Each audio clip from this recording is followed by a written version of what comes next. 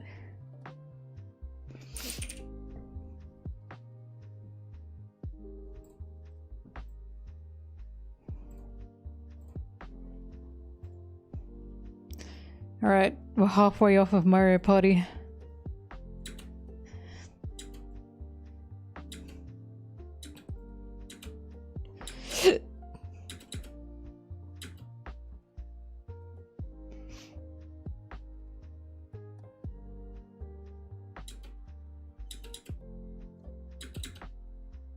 Home stretch.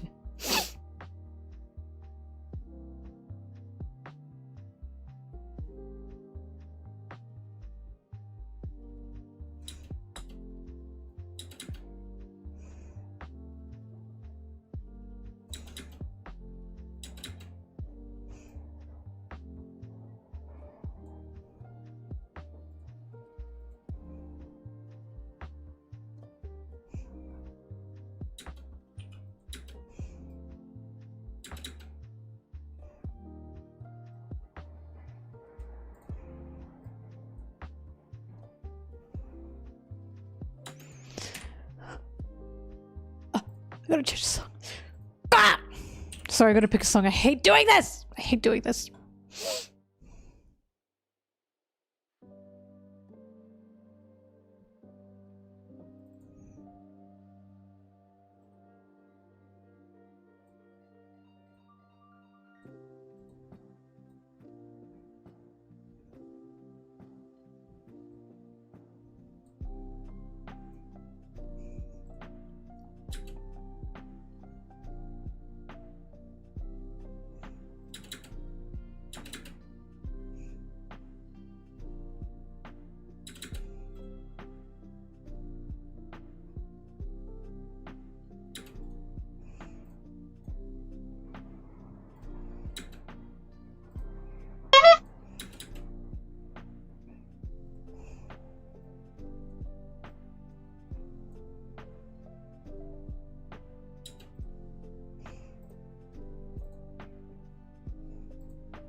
No.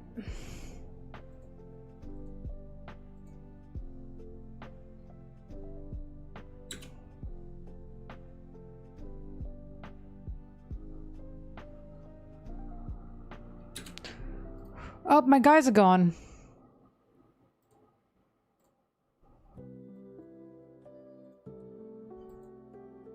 Shut up. Shut up.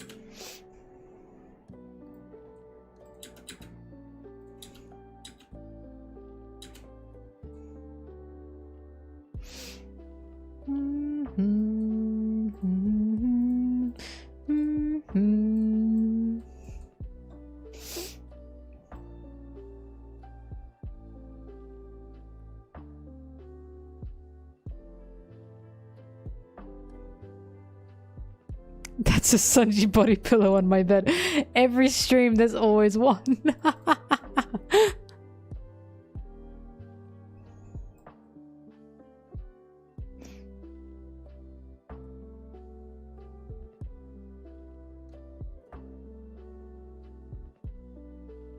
She's beautiful, right?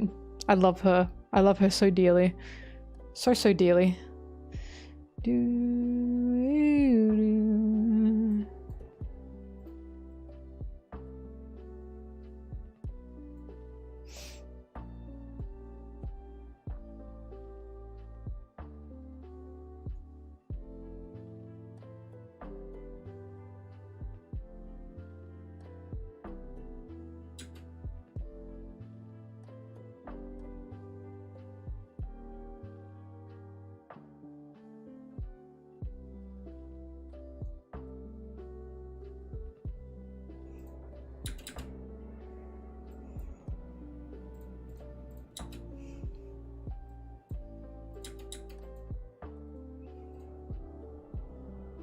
La la.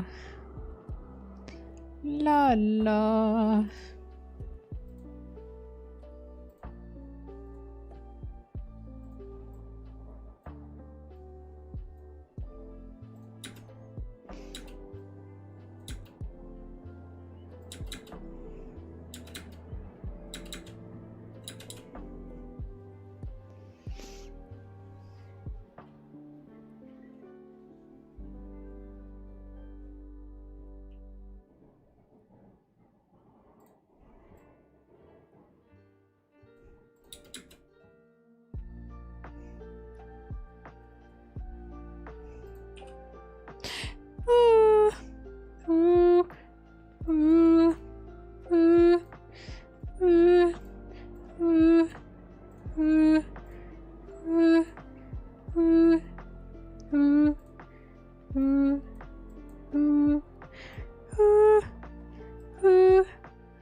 La la la la la la la la. Did that hurt your ears? Sorry, I wasn't paying attention.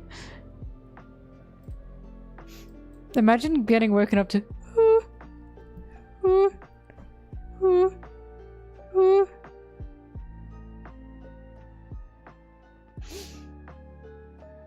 and it's not ah, it's ooh.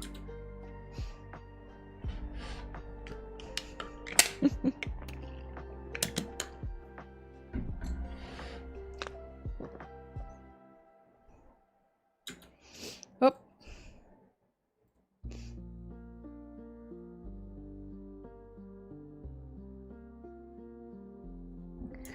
La la la la la la. We are not getting a -3 emote.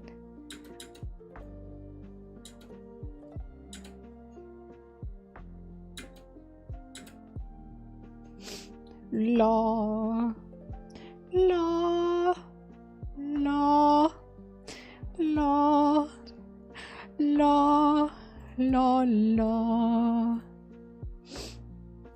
la la la la la la la la. You can just type -3. You don't need an emote for that. Torao.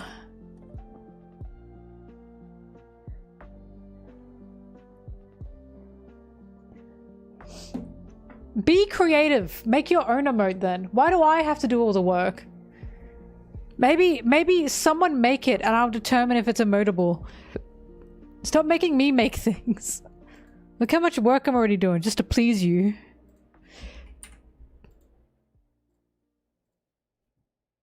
You're lazy. Imagine how I feel.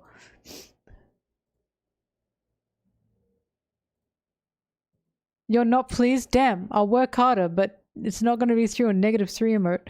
Where did my music go? Bitch. Let's get back to Donkey Kong. Stonky Kong. Stinky. Stinky Stong.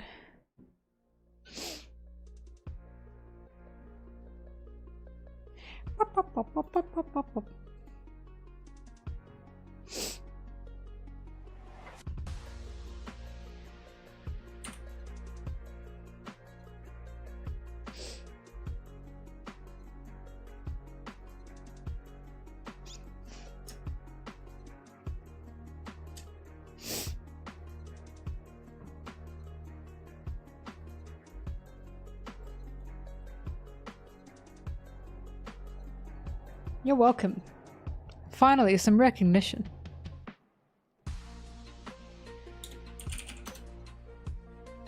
Aha! I named it wrong. Ah.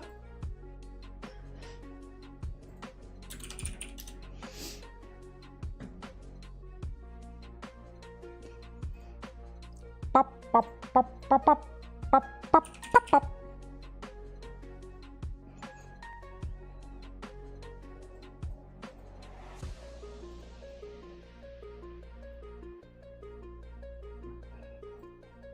Pop, pop, pop, pop, pop, pop, pop.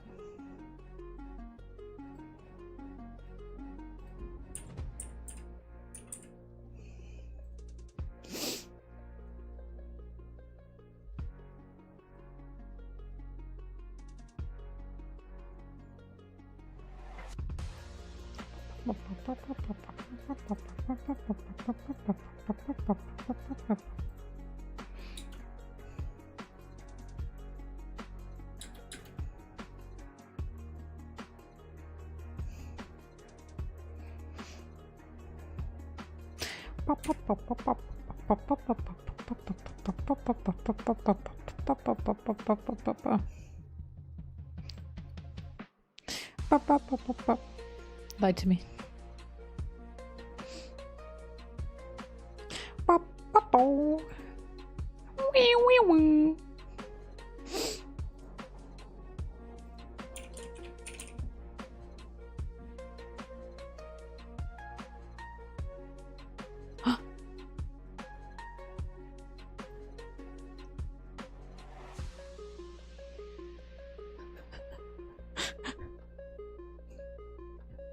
This is such a stupid video.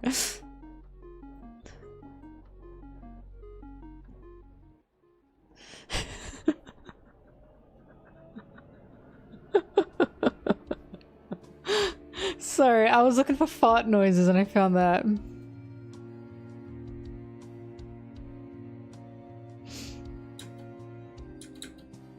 Ew.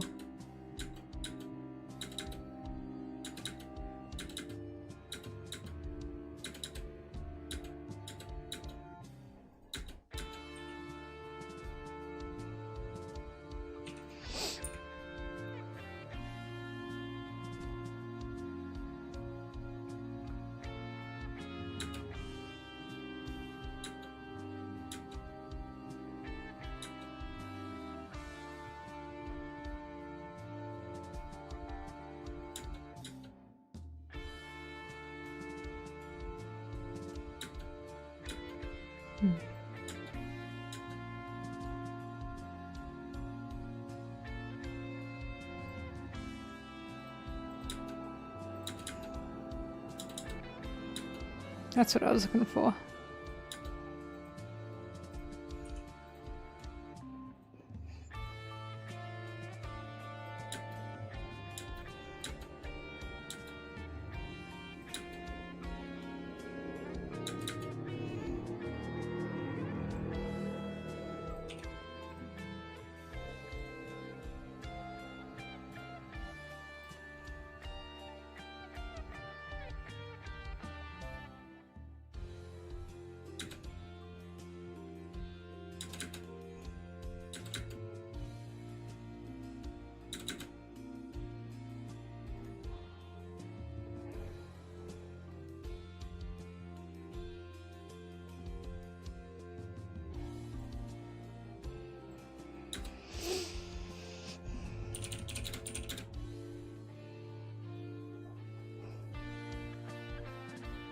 Bum bum bum.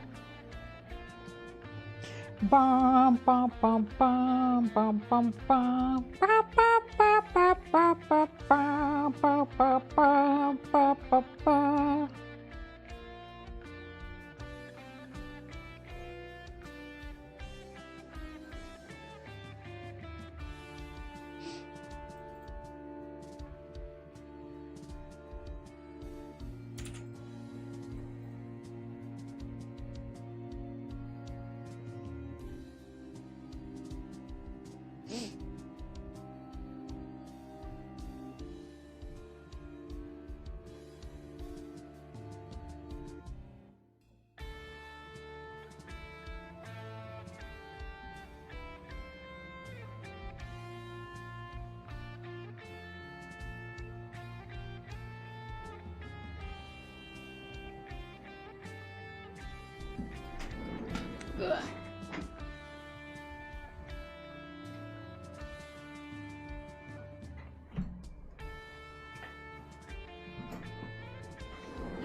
Sorry.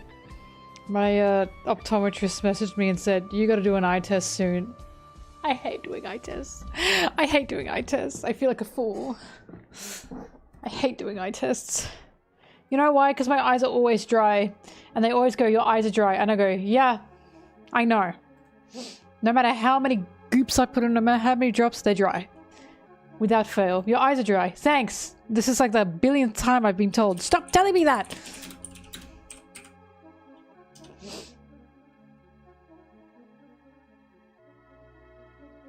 Nope.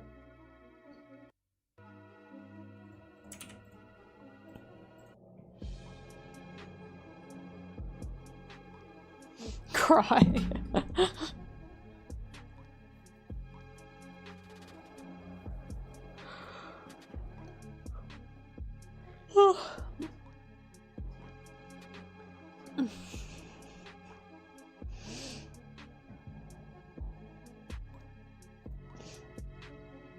I've just got the driest little eyes known to man, apparently.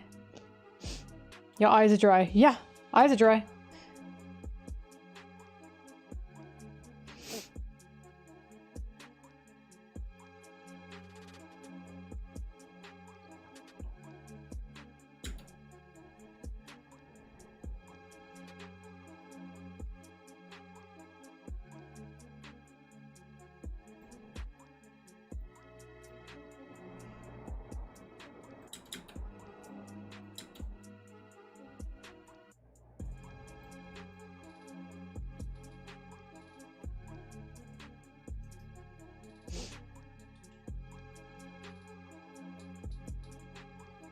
We're nearly to Mario Party.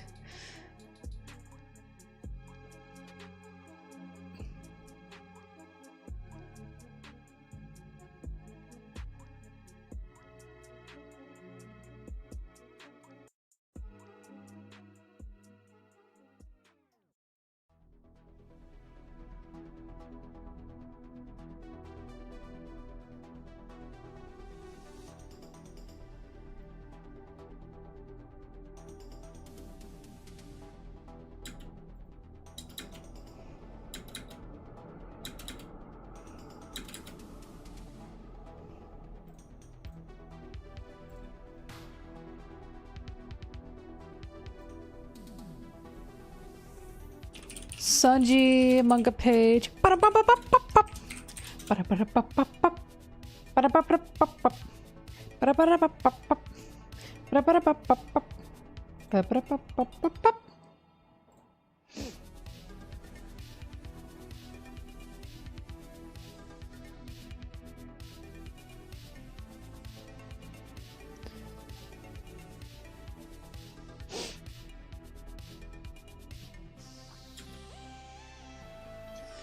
Has Nintendo ever asked any streamers to play their game, by the way? Have they ever done that? I feel like they haven't. I don't know why they would. It's not like they need the exposure.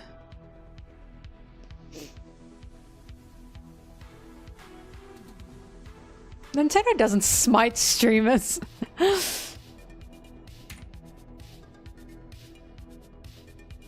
One of the streamers I watch constantly plays Nintendo. He has not been smited.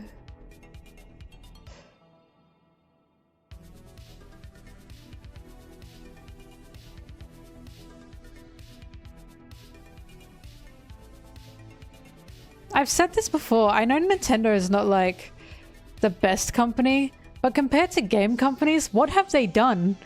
Say, hey, don't like upload our ROMs, please.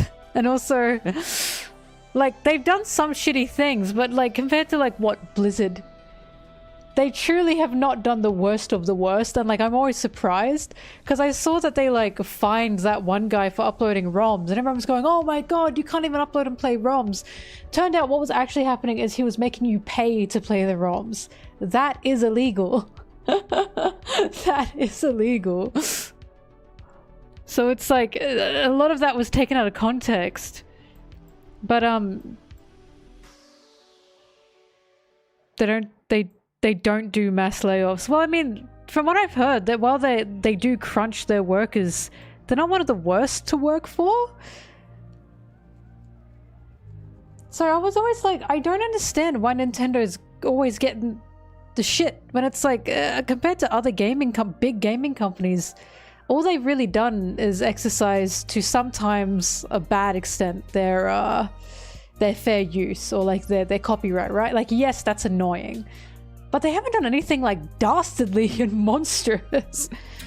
In fact, they were one of the first companies in Japan to recognize gay marriage, from what I can remember.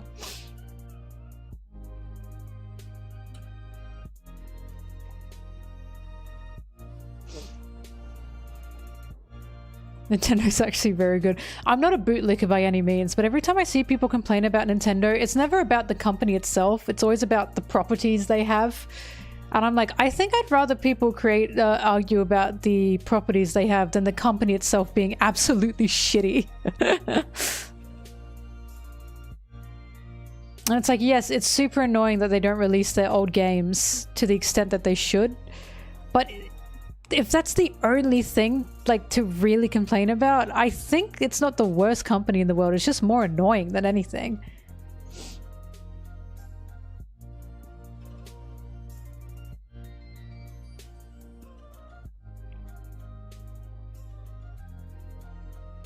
But also, I could be wrong, but every time I see Nintendo getting the shit kicked out of them, it's never over anything insanely bad. Oh, zoom in. Sorry, Zoro. He constantly killed Yoshi.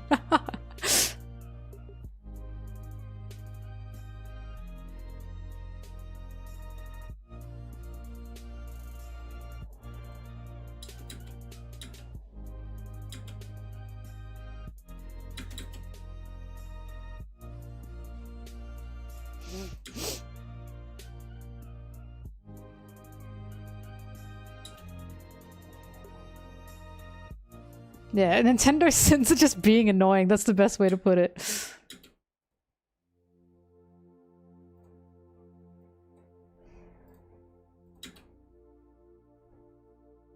Like, I'll take Nintendo over Blizzard any day. Or EA any day. Sorry, I should say Activision, I suppose.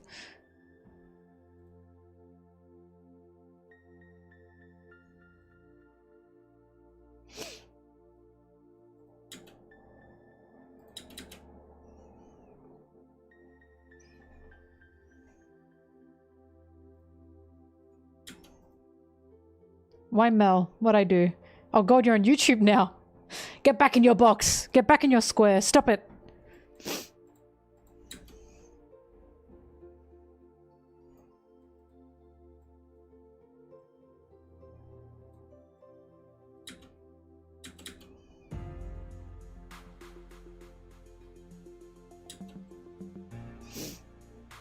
Can't kill you from over there.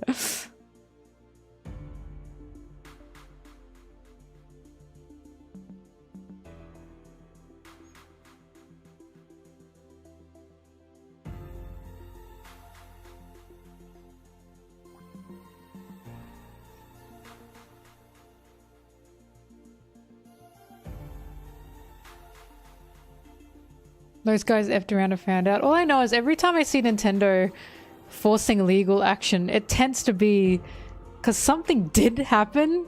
They don't just do it for the fun of it.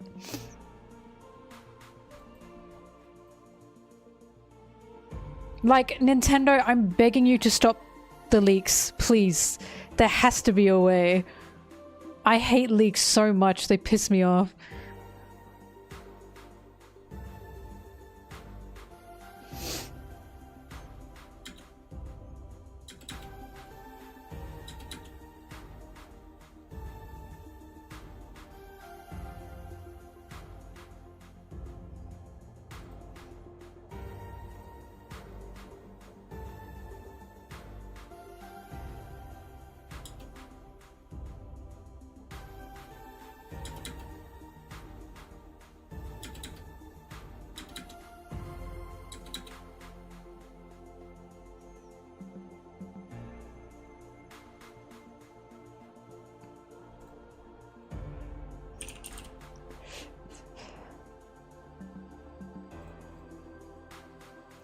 Do I look like I know what a JPEG is?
Thanks.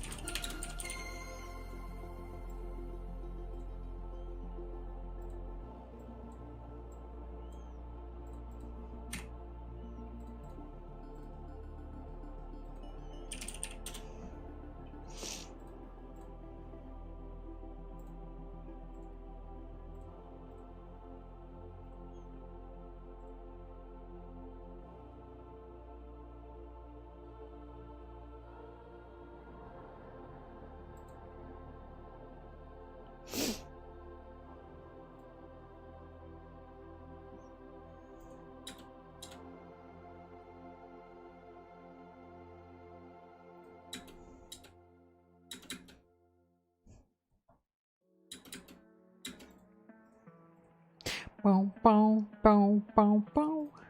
Boom, boom, boom, boom, boom. Boom, boom, boom, boom, boom.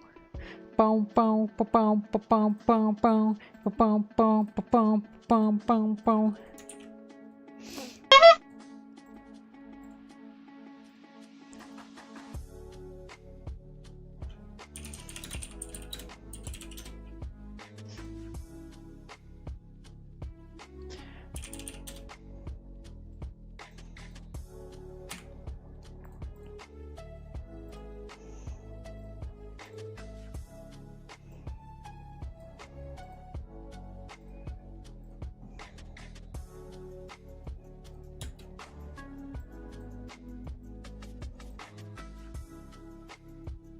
Oh, thank you.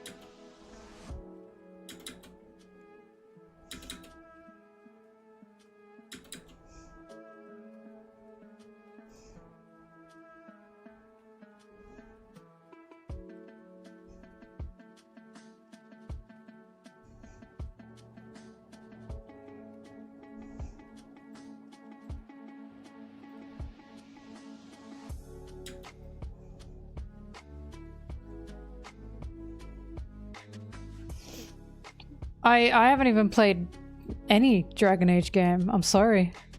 I don't think that will be happening.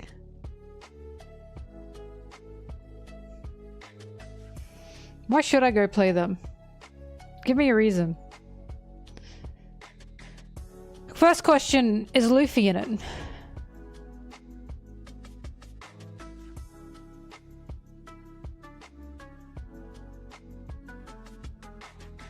Second question, is Sanji in it?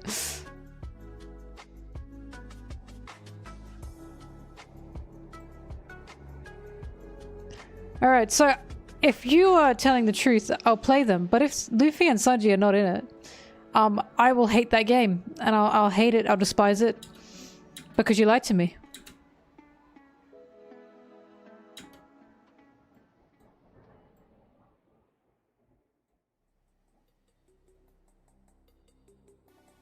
You'll be banned.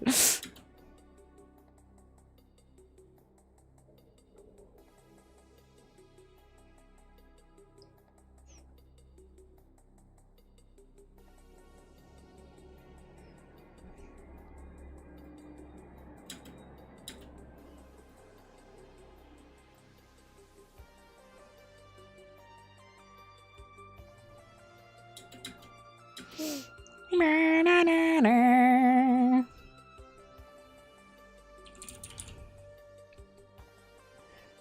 Na, na, na. Na, na, na.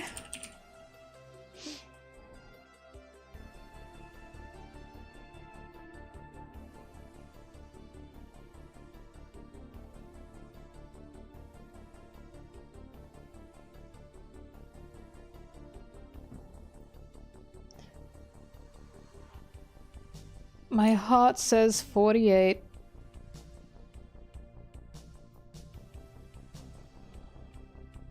Got a bug. Na na na. Na na na.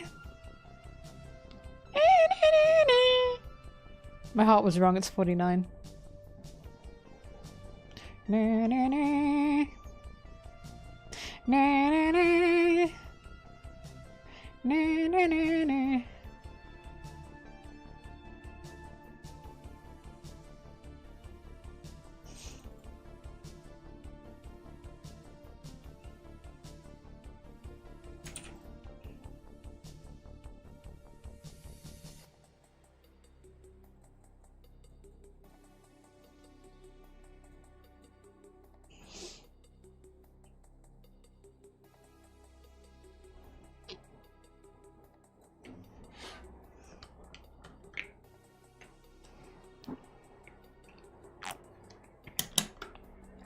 Has Mayumi Tanaka voiced any Dragon Age game?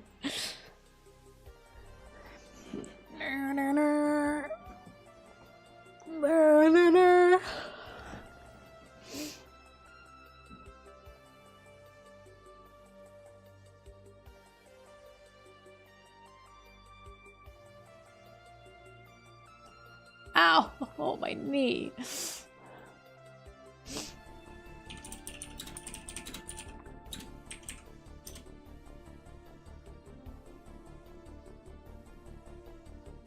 So sad. Luffy's not even in it.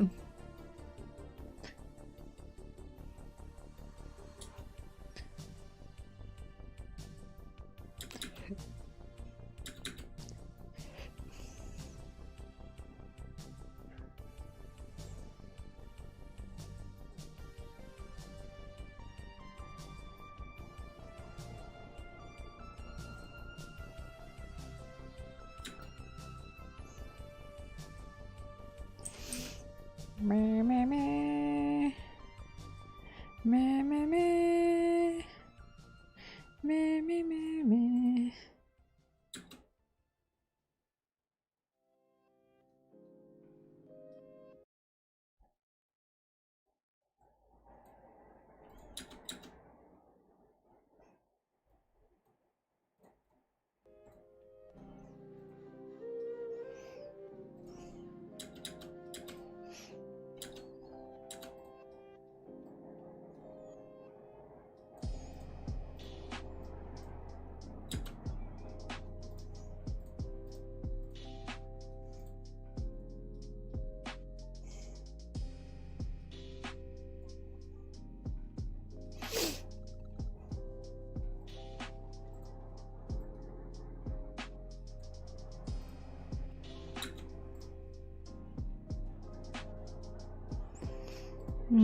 Does Dragon Age have monkeys?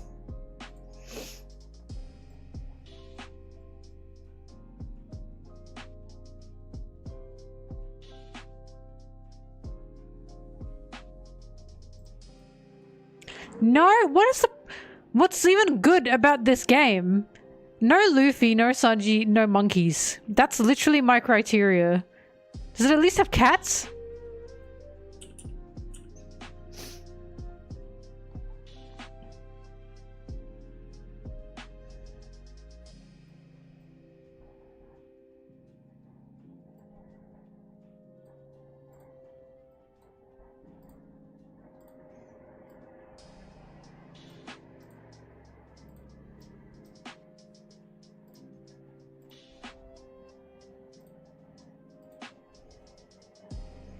Dragons are cool, but it needs more than that.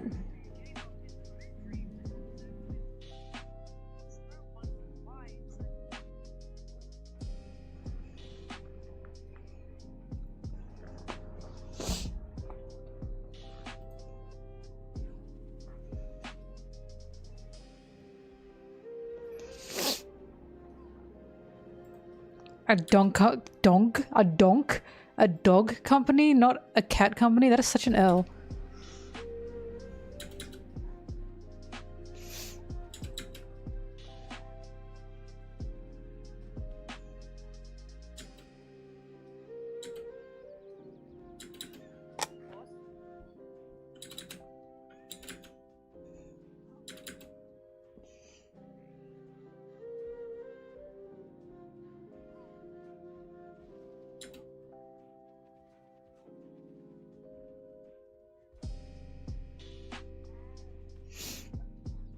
Still East Blue?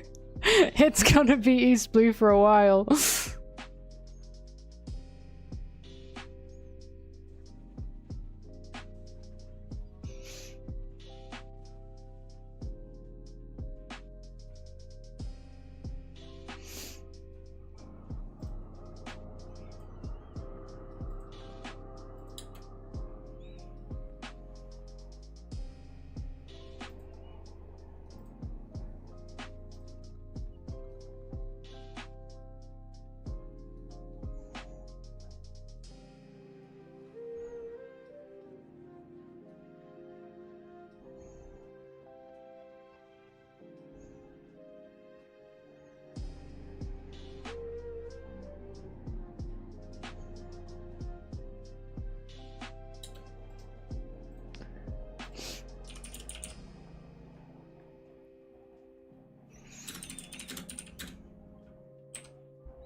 I want to see that.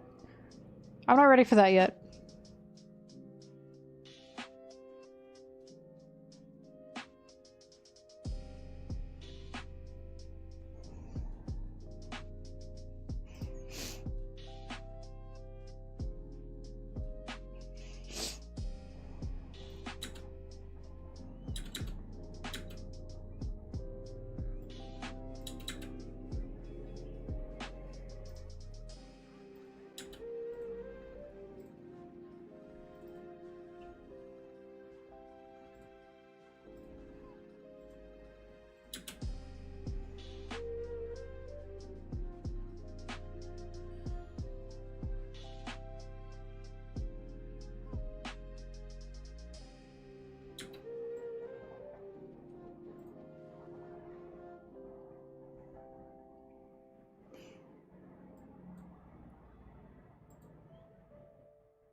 Not into Dragon Age, but very into Dragon Quest. Many dragon things. Not really into Boss Baby, but very much into Baby Boss.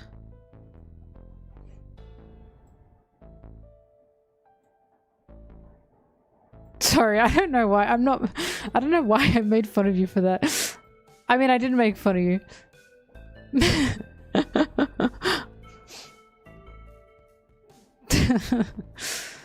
That just came out of me.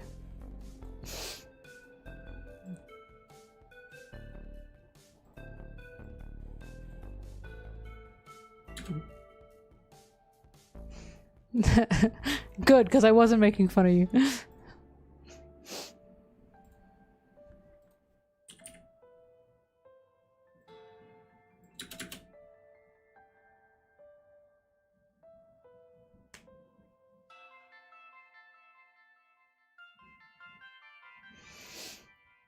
God, I'll never forget when I said there's clear indication the reason Sanji wears his hair like this is to hide his eyebrows.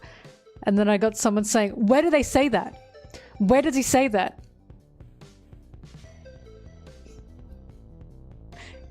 You can't take the, like, the...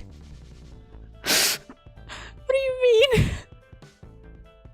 You needed them to look into the camera?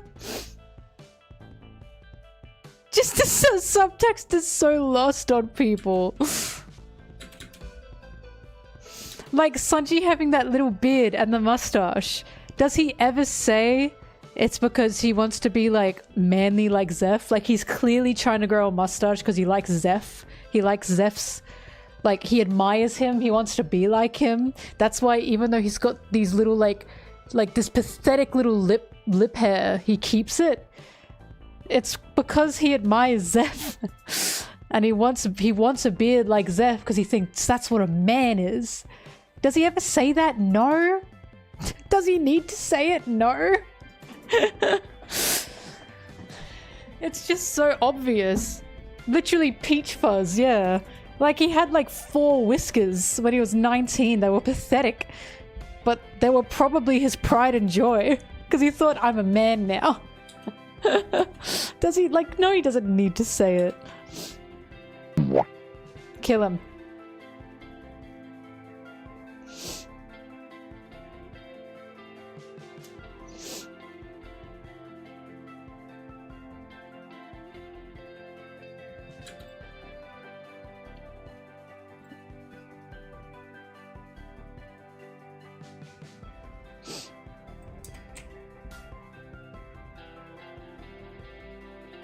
It's just subtext is so lost on people. Where does he say it? I don't know. Open your eyes. Interpret it. It's so ridiculous. I just can't believe you need them to look into the camera and say everything. You need it to be spoon-fed to you. They have never heard of show don't tell, and it's obvious.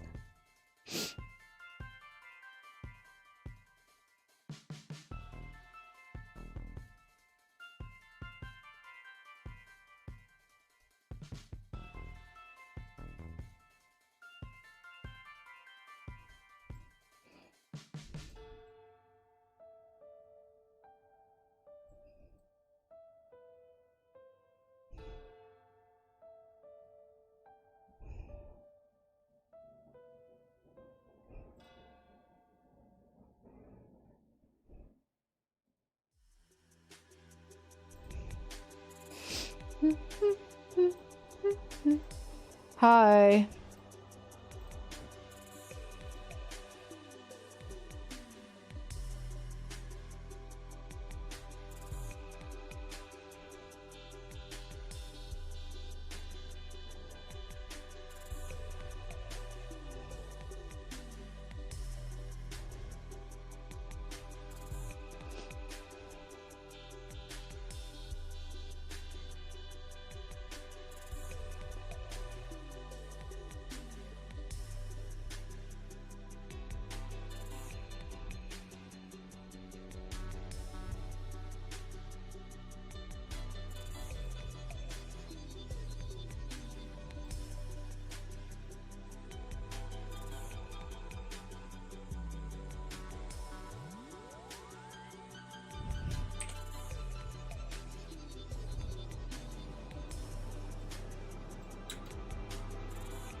Sorry, that's such a funny manga panel.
You think these streams are cozy? They will soon not be. Soon we will get to Mario Party. But I'll probably end the stream and start it again for that. It'll be like an off and on, only because I don't want the editing streams and Mario Party to overlap.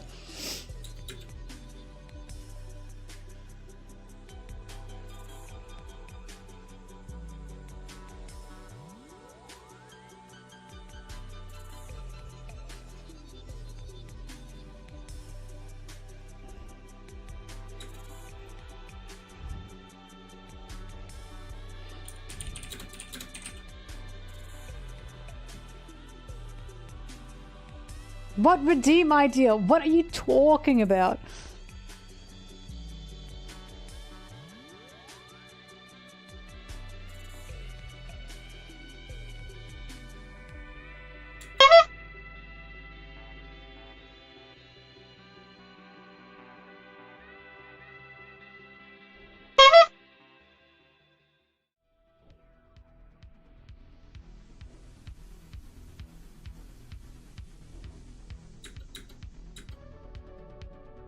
Man, man, man, man, man, man, human, man, man, man, man, man, man, human, man, man, man, man, man, man, human.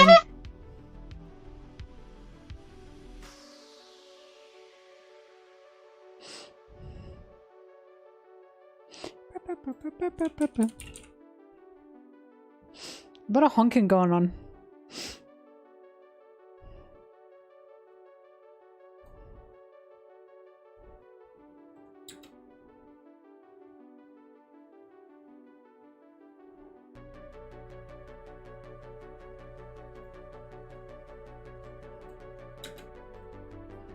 La la la la la la la.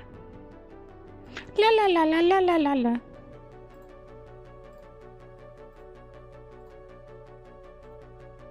Monkey, monkey, monkey, monkey. Monkey, monkey, monkey, monkey. Monkey, monkey, monkey, monkey. Monkey, monkey, monkey, monkey. Monkey, monkey, monkey, monkey.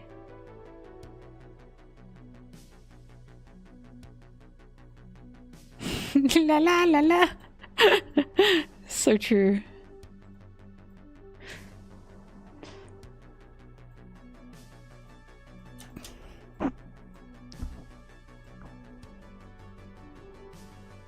You'll use this stream to sleep? I'm so sorry. Mario Party is soon.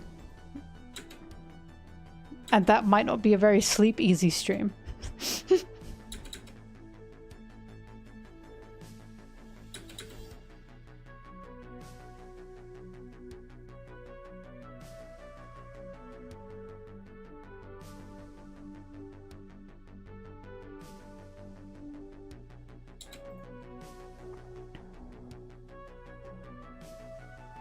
Oh my god, I really am your family guy.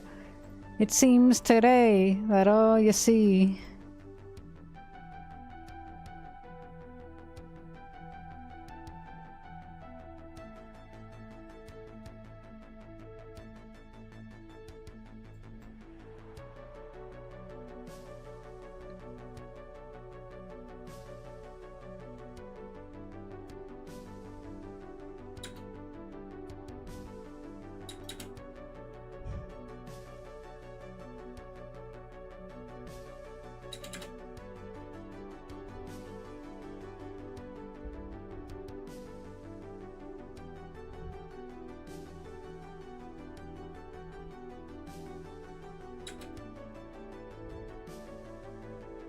La la la la la la la la la la la la la.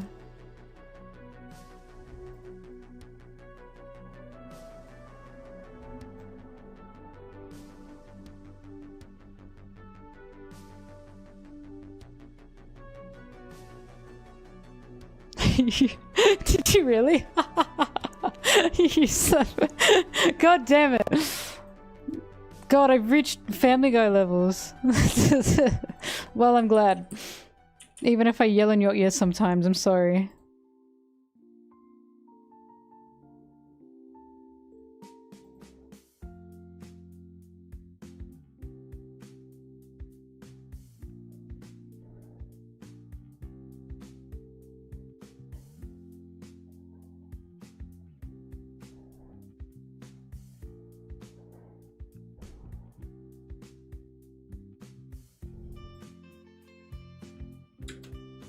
La la la. La la la.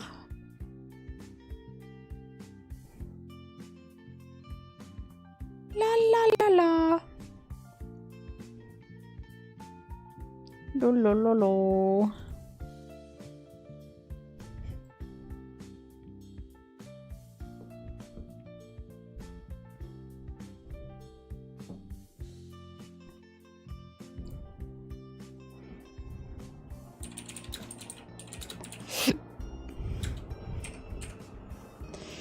Beep.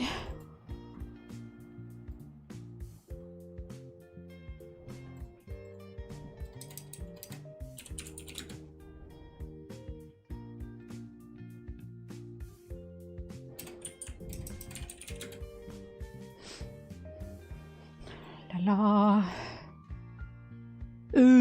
Brian.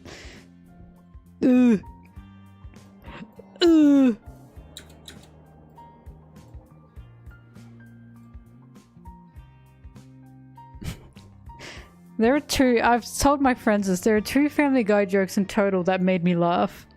However, I'm convinced it's because I was sick with both of those jokes. I was watching it sick. So I was in bed, delusional, fever-brained. But the first joke was when Brian says something like, yeah, I've done worse things, like when I switched Peter's, like, it's just not butter with real butter. And Peter takes a bite and he goes, I can't believe, and then they cut to him in a mental asylum. It's not that funny, but I'm convinced I was just fever-brained and it made me laugh. And then the other one is when Lois says to Peter, you couldn't tell your ass from a hole in the ground. And Peter walks past a hole in the ground and he goes, is that my ass? It's so stupid. Is that my ass? That's it. Those are the only three. I can't recall any other Family Guy joke that made me laugh.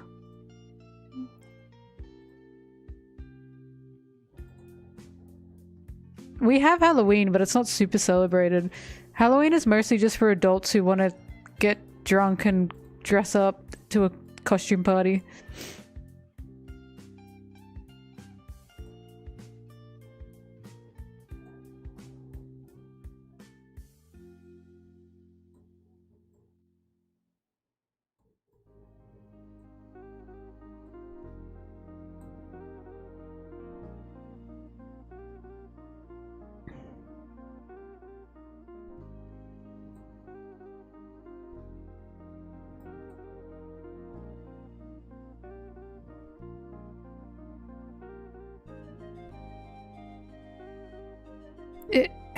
Is that my ass? Alright,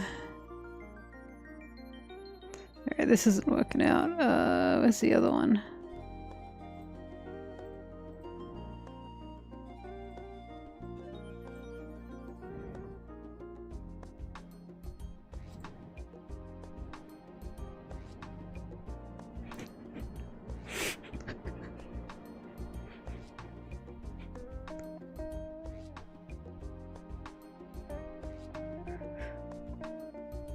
This is like, this is, I legitimately thought this was a fib.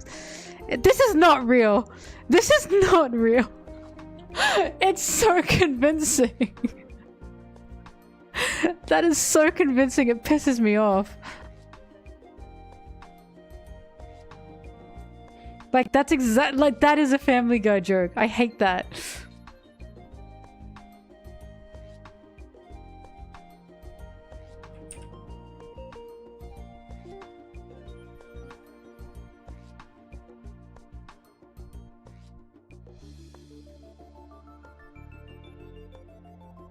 I enabled links a while ago. I just didn't tell anybody.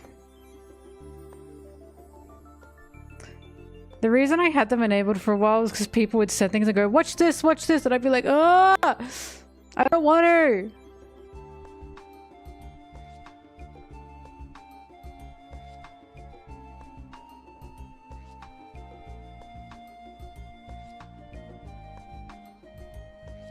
I don't want to.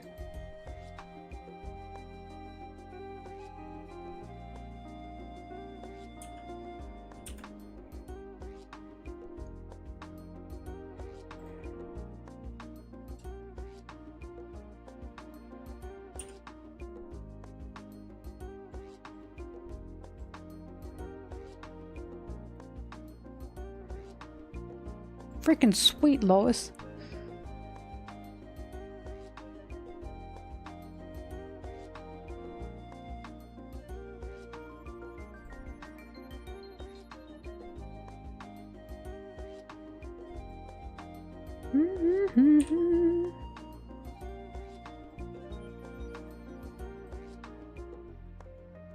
Luffy, you're so big.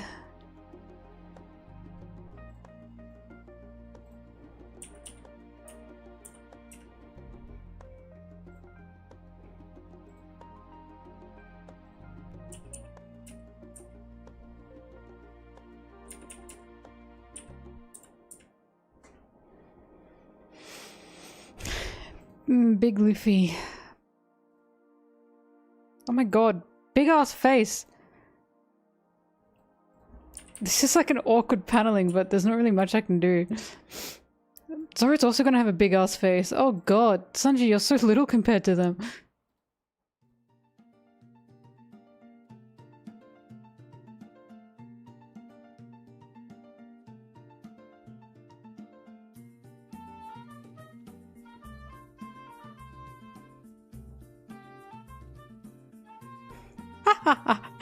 Sanji. Sanji, you're so small.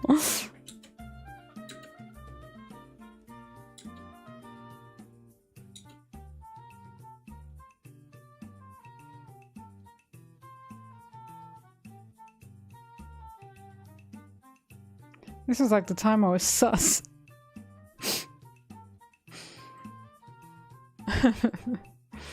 Stupid.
Banana music.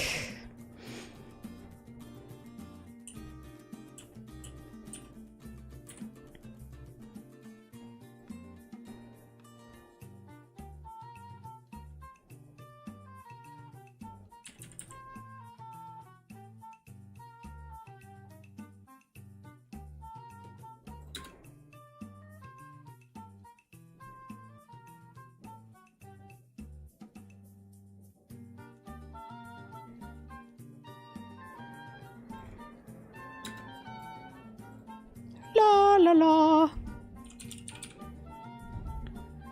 La la la. La la la.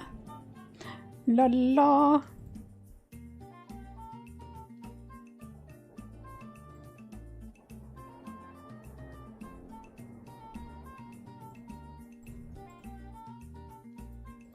La la la.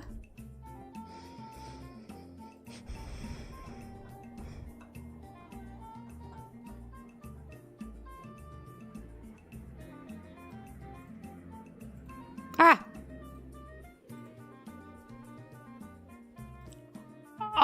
Okay, that's not good.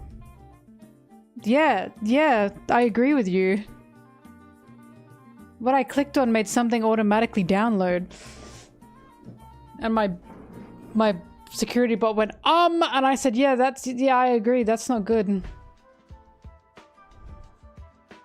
That's never happened before.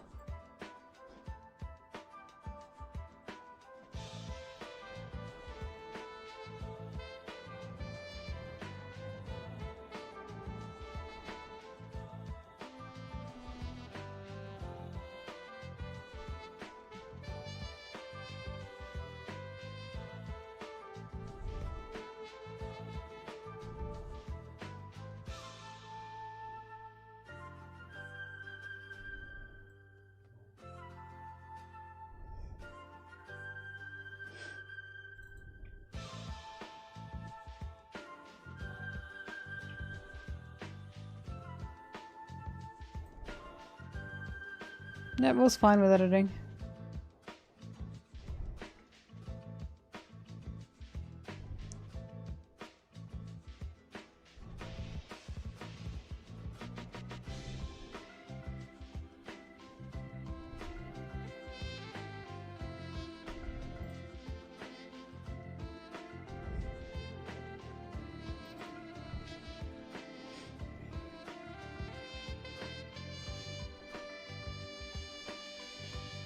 Wah.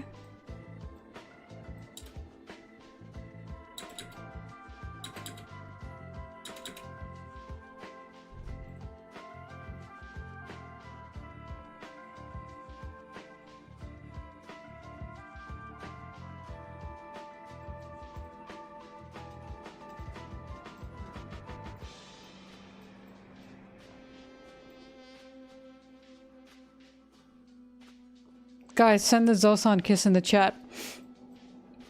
This is a major Zosan moment.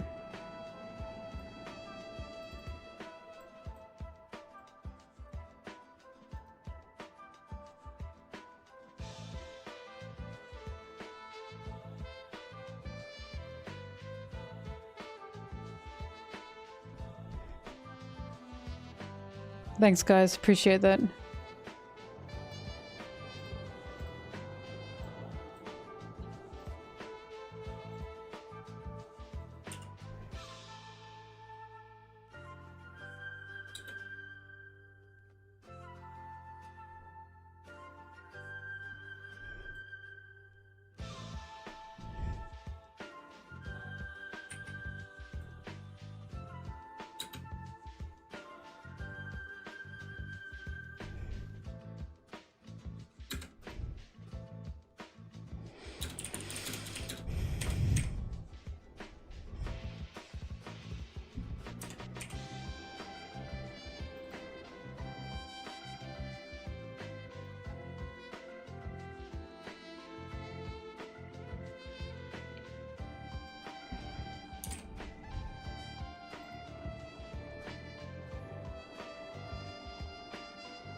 Also, I just have to say it, removing this speech from Zeph, the grit counts more than steel. That's such an important moment. That's such an important moment.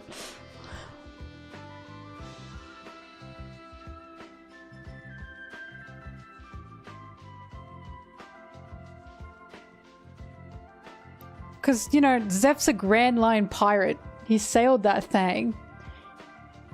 He knows what is needed to be able to be a great pirate.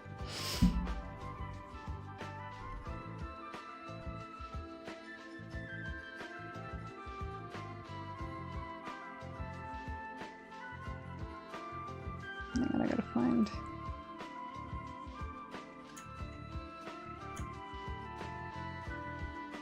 He slayed that thing.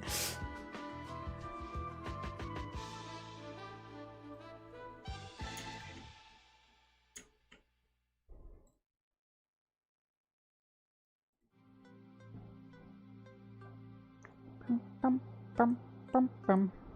Bum, bum, bum, bum, bum. Bum, bum, bum, bum, bum.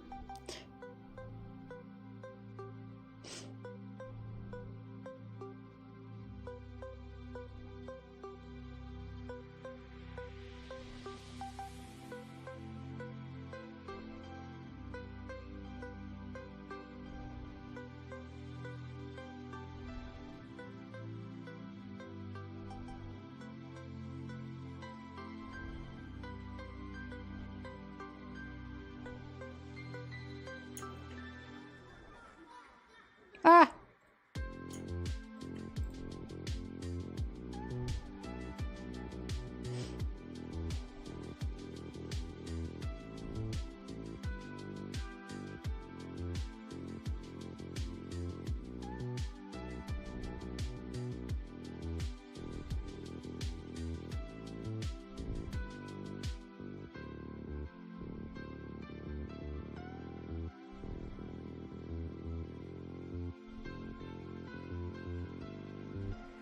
Sanji calling Luffy a kid is so funny when he first meets him. Sanji's so interesting. The projection is crazy.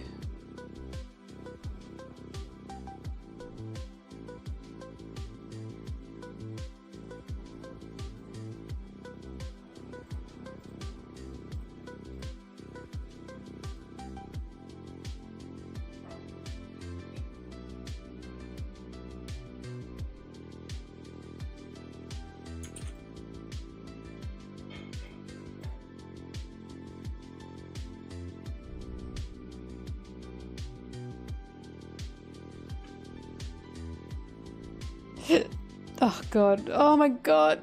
I gotta wait for this shit to download. Oh god. Oh god, help.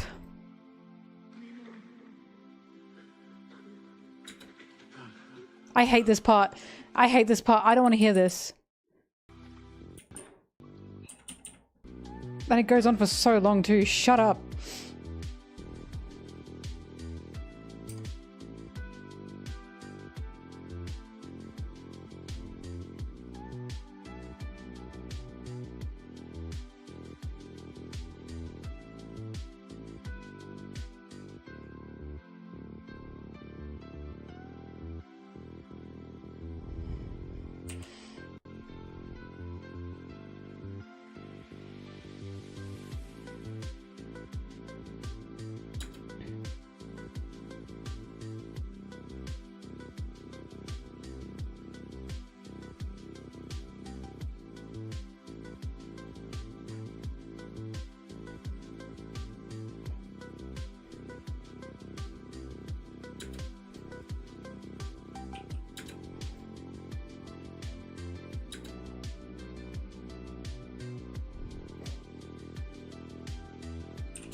We're nearly there, we're nearly there, we're nearly at Mario Party.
65.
Whoops.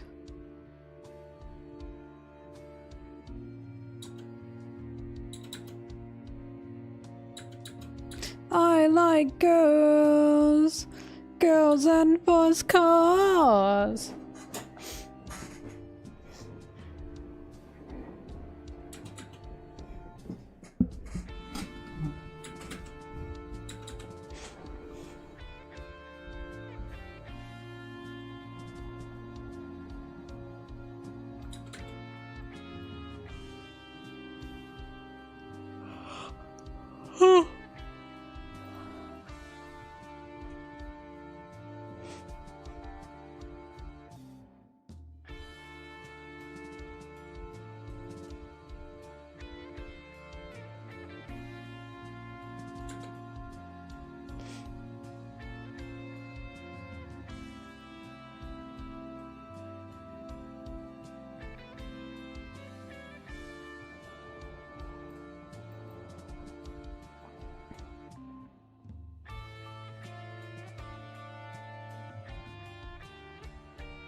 Mim, mim, mim, mim, mim, mim.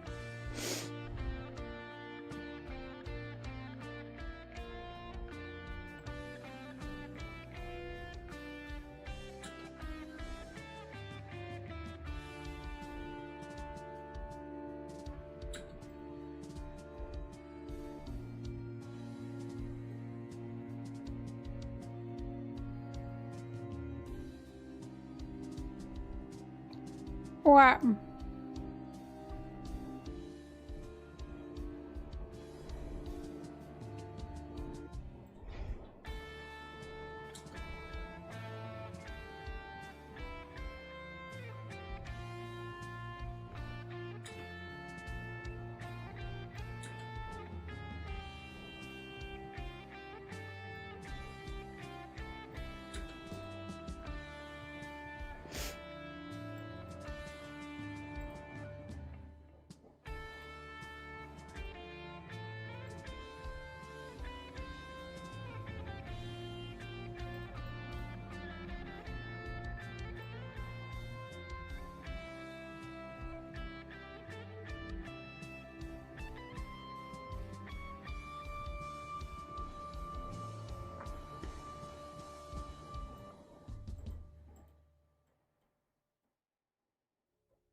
Damn, I already used that.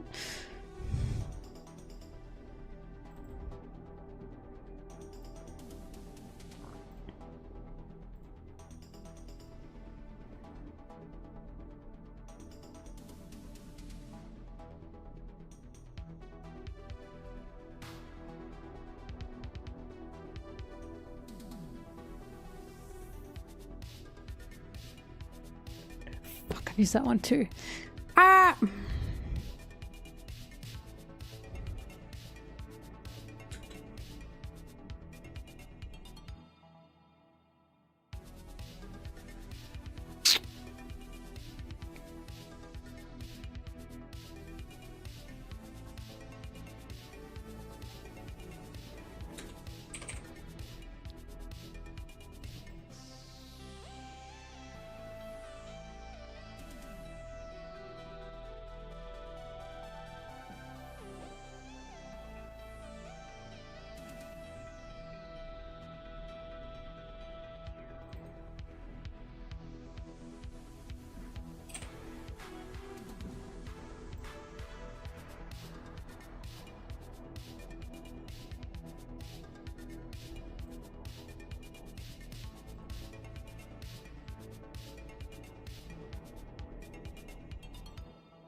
$65.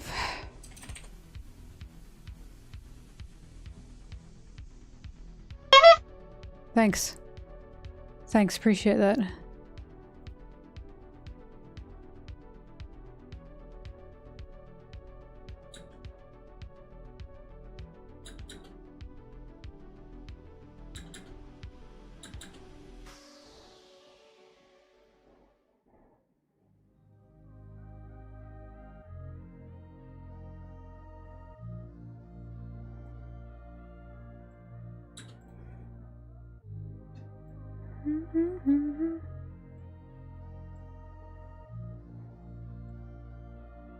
Nino wasted his Doffy jump scare, by the way.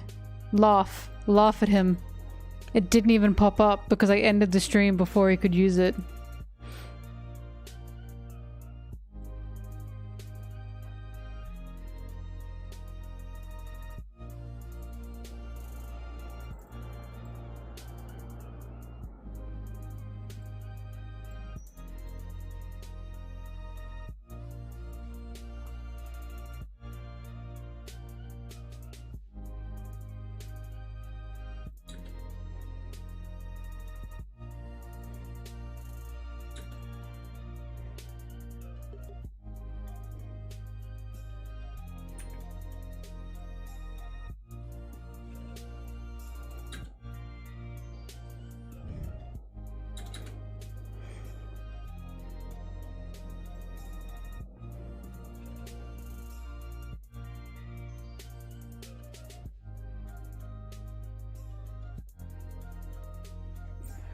Chat, we did it! Chat, we did it! We hit 10 minutes! So you know what that means.